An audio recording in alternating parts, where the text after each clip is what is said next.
बेयो जादों मानामुनि। बेखौ खायसे खायसे मानिमुनिबो होनो। जोंनि ओनसोलाव बेखौ मानामुनि होननानै बुंनाय जायो। बेखौ जोङो मैगं हिसाबै जायो। बेनि महरा लाफा बायदिनि लाफा बायदि बेनि महरा नुनायाव लाफा बायदि, नाथाय बेनि टेस्टिया सुवादा लाफाजों रोखोमसे नङा। बेखौ जोङो मैगंब्लाबो जोङो मुलि मैगं हिसाबै जायो।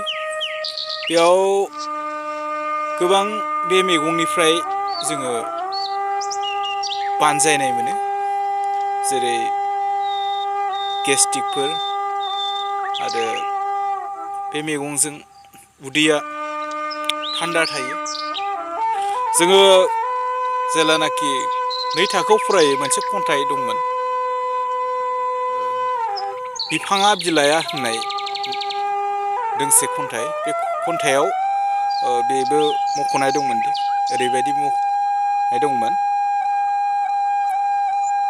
मानिमुनि खिफि लेवानि ओंख्रि जायोब्ला उदैया गाहाम थायो होनलायनाय। बेनो नैबे मैगङानो दा बे मानामुनिया। बियो मोननै रोखोमैनि, मोनसेया फिसाजाद आरो मोनसेया गिदिर जाद। नैबेयाव फिसाजादबो मोनफा मोननै रज'दों। नैबे फिसाजादा फिसा जायो, ओमफ्राय बिनि कुवालिटिया बांसिन, गुना बांसिन होननाय आं मिथिदों। एक्सुवेलि आंबो मोजाङै मिथिया, खोनादों जोंहा आबैमोना बुङोमोन बेनि गुना बांसिननो। ओमफ्राय हाबाफ्रा बेनि मावनायफ्रा एखेयानो, नैबेयाव एसे बांसिन होननाय बुङो आबैमोना।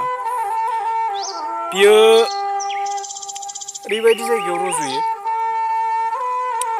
जे दा माइ हाखांजोबनाय, दाख्लैहाय माइ हाखांजोब्बाय, दा नाराबारिजों लोगोसे हाग्रा रज'बोयोना माइबारियाव, बे समाव बेयो मानामुनिखौ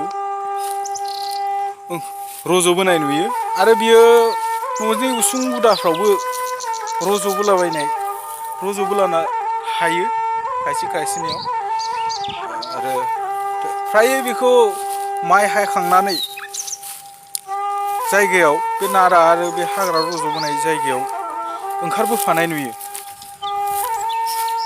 बियो जोंनि देहानि थाखाय जोबोद मोजां मोनसे मैगं हिसाबै सानना लाना जों बयबो जायो। आरो खायसे खायसेया बेखौ जाफेराबो जानो हागौ। नोंथांमोनाबो जानानै बिनि टेस्टखौ लानो हागोन। आरो बियो फ्राय देहानि थाखाय गोबां मुलि हिसाबै खामानि मावखायो, बे सैथो। आरो बेजों जेबो साइड इफेक्ट जाया। आरो मोनसे, जोङो बेखौ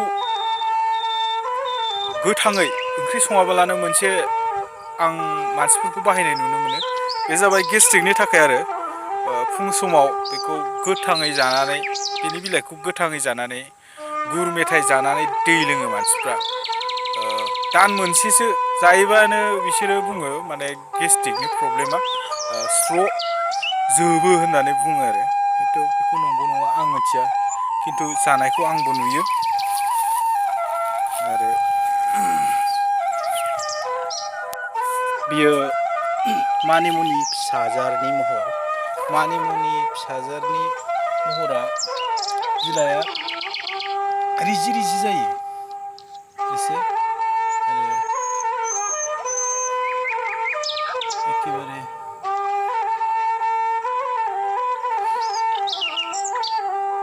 रिजि फिसा फिसा।